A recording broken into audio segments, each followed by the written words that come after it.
One of the biggest trends in audio tech over the past few years has been the growing popularity in sports wearables, whether it's bone conduction, air conduction, or open ear style designs. This technology started its life really and continues to be popular with those users who are looking for increased stability in that they won't fall out of your ears, but also increased safety thanks to the additional situational awareness you're getting without the need to fiddle around and switch them into transparency mode. As you can imagine, this has appealed to road users such as runners and cyclists, but they're also increasingly used in office environments where you might need to hear your colleagues, gym goers who need something with a high aptX rating, making them as sweat resistant as possible, and everyday users who don't like plastic or silicone shoved in their ear canals. I think it's fair to say I fit into all of those categories to some degree or another, spending a lot of my week running, cycling and at the gym, and also spending a fair bit of time in the office. I've tested and reviewed close on 30 different sets,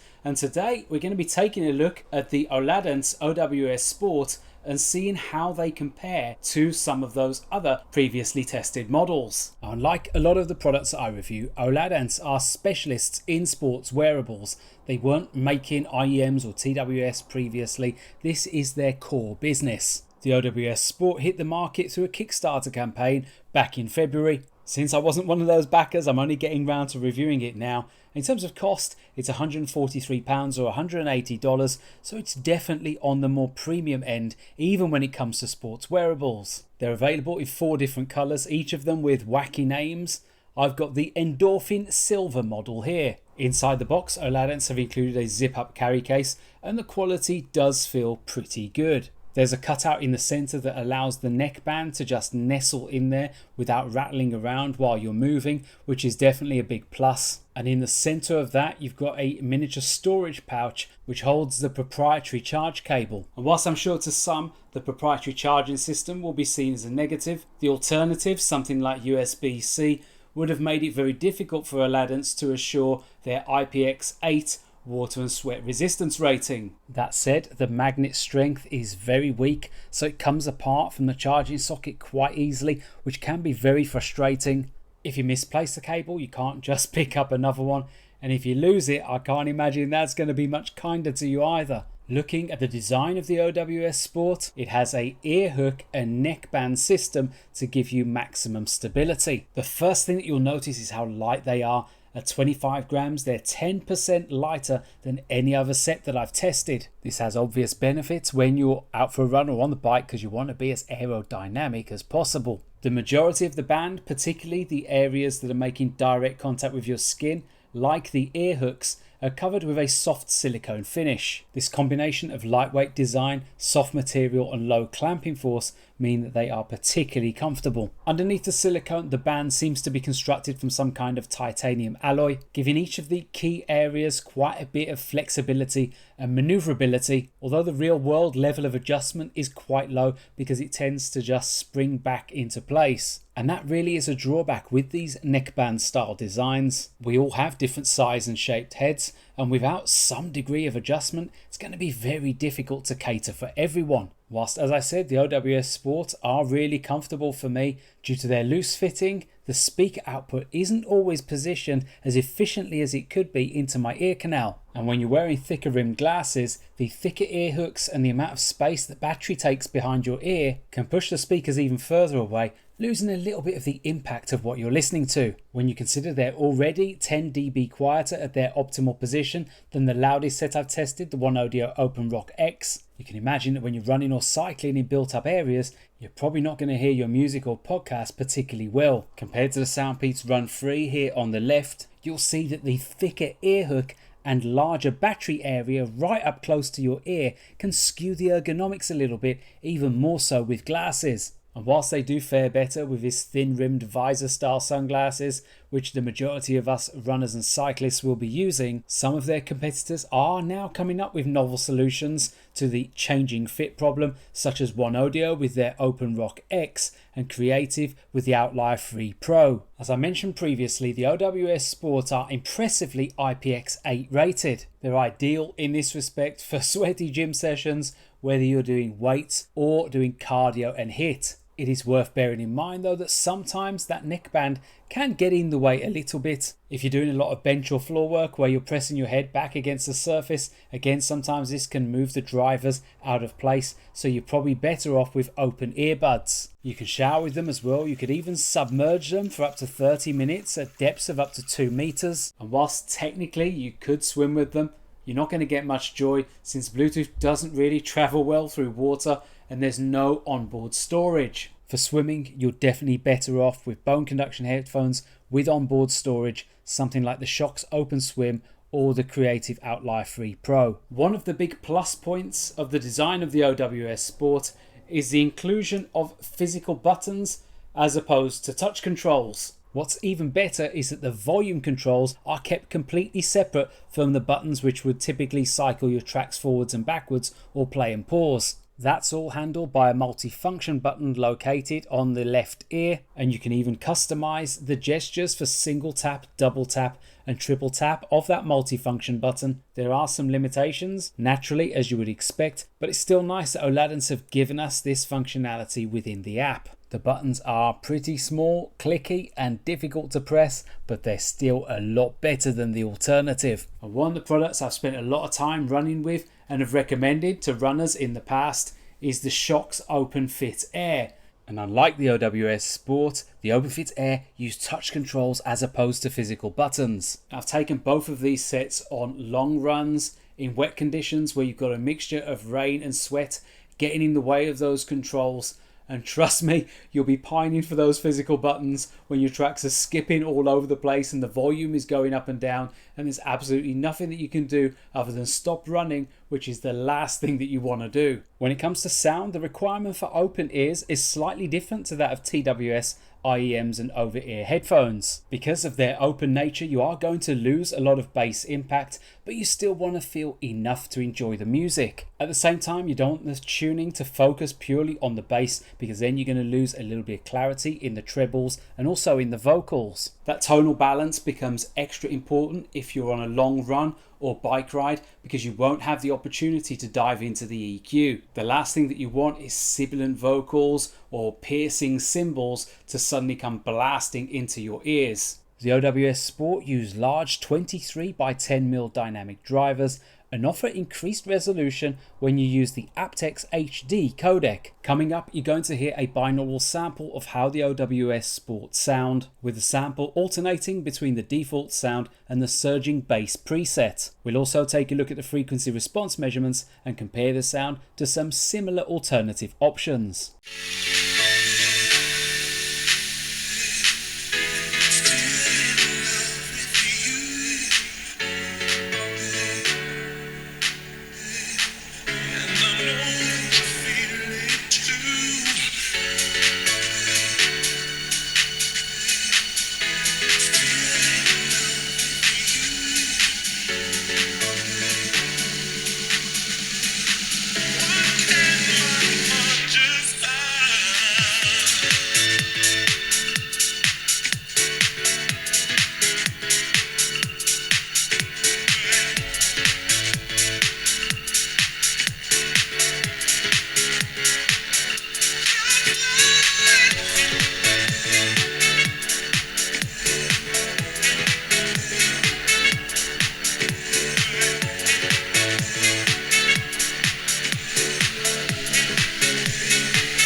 So a very short sample, but I think very straightforward to hear the individual sound profiles and what they're trying to achieve. The default sound focuses on clarity and vocals, and it's probably better suited to podcasts when it's particularly noisy around you, whereas the surging bass profile is much more what I was expecting really. you've got a little bit more added warmth to the sound, and it sounds much more musical and much more enjoyable overall. You've got an additional preset too called Pure Voice, which does make vocals pop ever so slightly more, although I found it's very similar to the default. You also have a 5-band custom EQ. Looking at the sound profile compared to some of their competitors, and you can see that particularly in the sub-bass region, they fall quite some way behind the Soundcore and SoundPEATS here. I think that is mainly down to the bass just dissipating due to the distance between the driver and your ear canal, which is obviously much closer with both the SoundPEATS and the Soundcore. For me, with the surging bass preset on, there's just about enough warmth to the sound, and with the boosted presence region and rolled off trebles, whilst the sound is still a little bit thin, it does sound less fatiguing. The open nature of the positioning of the drivers does have its benefits though, in that the sound is definitely a little bit more immersive than both the Soundcore and SoundPEATS options. The 360-degree sound that they advertised is a little bit much, but it does have a festival sort of feel to it. Oladance claims that the OWS Sport offers crystal clear talk, whatever that means, and is capable of retaining clarity even in windy conditions. But in a moment, we're going to put that to the test in a number of different real-life scenarios. Whilst the majority of the time you'll be making calls outdoors, sometimes you might want to take a call indoors. This is how the Oladance are going to sound on your calls in a reasonably busy indoor scene, where you've got a mixture of different sounds complicating your call. I'm in a coffee shop here, so you've got the sounds of the baristas making coffee. You've got indistinct chatter going on nearby as well. So this is how you can expect them to perform in that kind of environment. And this time we're testing the Oladance full performance outdoors. I'm in a fairly busy London Bridge, walking across from one side to the other, and there's lots of commuters doing the same.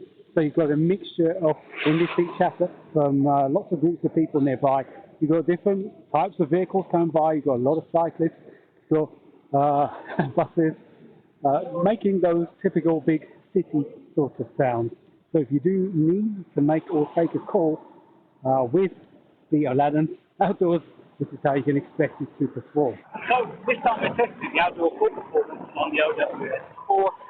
When you're out on the bike and you've got all those noises, we've got a few extra noises here because of right by an airport, and we've got a plane landing right now. We've also got a train to the left of me. So we've got a train station in the major UK airport. So you've got all different modes of transport, and you can probably hear, or maybe you can't, but we've also got cars coming by as well. There's a motorway not too far from here. So all those sorts of sounds are going to complicate the call. So when you're out on the bike, and if you're riding, like it is, you are going to be using them on the bike. This is how you're going to expect them to perform when you need to make or take a call. As you heard there in the coffee shop and on the commuter scenes, the OWS Sport didn't perform too badly, bringing my voice through reasonably clearly. You could certainly discern everything that I was trying to say. However, the claims of being able to handle wind might be a little far-fetched. On the bike, it was much more difficult to make out what I was saying, with the wind pretty much engulfing my voice altogether. One area where the OWS Sport definitely stands out though is the battery life. With both AAC and the standard aptX codec, I was able to get more than 15 hours. And when you look at that compared to their competition, it's not just a little bit more, it's quite a bit. The quick charge feature of 5 hours from just 15 minutes plugged in is amongst best in class as well. Put it this way, you're very unlikely to be left without battery with the OWS Sport. The OWS Sport also have multipoint connectivity, i.e. the ability to connect to 2 simultaneous devices. It works well and it's on by default, but bear in mind if you want to use either of the aptX codecs, aptX or aptX HD, you do have to sacrifice it, and that selection is made in the function section of the app. I seem to get better latency performance using the aptX codec in that it brought more or less lip synchronization with videos. However, for gaming, just remember there's no dedicated gaming mode here. And whilst these weren't positioned at gamers, this is one of the few sacrifices that you'll make with the OWS Sport, which otherwise ticks a lot of boxes. The battery life and quick charge are really standout features here, and the solid ergonomics and IPX8 water resistance rating means that they're ideal for exercise unless you're wearing those thicker glasses. Whilst the default sound isn't ideal, you've got plenty of adjustments, including that surging bass preset which really does bring the sound to life. However, we're in 2024 now, and there's some areas where I feel like Oladance could have offered a little bit more. The dated chipset means that you're getting Bluetooth 5.1 connectivity and a deprecated codec in aptX HD. Many of their competitors are now offering Bluetooth 5.4 connectivity with aptX Adaptive, which brings both sound and latency benefits. Some of their competitors are also offering more adjustments in the design, and the call performance, particularly in windy conditions, fell short of Oladance's claims. The OWS Sport aren't cheap either, but if you're one of those users who does a lot of outdoor sports for long periods and you don't have access to charge the headphones, then the OWS Sport might just be worth their weight in gold. Were you one of the Kickstarter backers, or indeed have you picked these up since? If so, I'd love to hear from you in the comments section below. Do give the video a like if you found it useful, enjoyed it, both or neither, and subscribe to the channel if you haven't already. If you're interested in this type of design, remember I've got a playlist of open ear, bone conduction and air conduction headphones. It should be popping up in the screen now if it hasn't already. I'll see you very soon for reviews of One Audio's Open Rock X and Feels GS. This is ReganCipher signing off.